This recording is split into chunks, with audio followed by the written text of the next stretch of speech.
इन सारे पतितों के पाप को मैं अपने सिर पर लेना चाहता हूँ, और मैं ये चाहता हूँ कि इनका सारा पाप मुझे दे। ये जितने जीवात्माएं संसार में जो पतित हैं, इनके पापों को लेके मैं जन्म जन्मांतर तक नरक की यातना भोगने के लिए तैयार हूँ। लेकिन हे महाप्रभु, इन पतित जीवों को आप कृपा करके, कल्याण करके आप इनको अपने भगवत बनाइए। ये होता है भक्तों का सुख। वो अपना सुख दुख नहीं देखते, उनका जीवन किसके लिए होता है? संसार में दूसरों के लिए।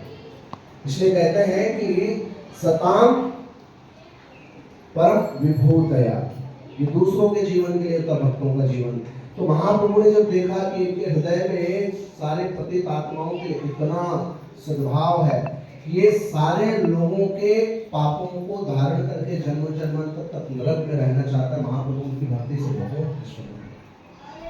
तो महाप्रभु ने वासुदेव दत्त से कहा कि हे वासुदेव, तुम्हें नरक में जाने की आवश्यकता नहीं है। तुम्हारी भक्ति और तुम्हारी करुणा से मैं इतना प्रसन्न हूँ कि ये सारे पतित जीवों का कल्याण मैं स्वतः करूंगा, और इन्हीं पतित जीवात्माओं के कल्याण के लिए मैं इस धरती पर प्रकट हुआ हूँ। और क्या लेकर के?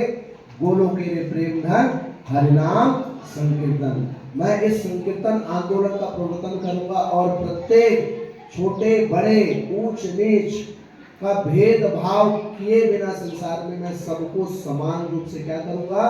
कृष्ण का प्रेम प्रदान करूंगा, और कृष्ण प्रेम प्राप्त करते ही ये समस्त पापों से मुक्त हो जाएंगे।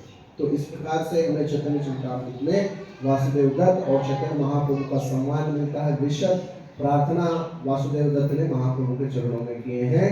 तो ऐसे पतित पावन धाम पे हम लोग आज यहाँ पर उपस्थित हैं।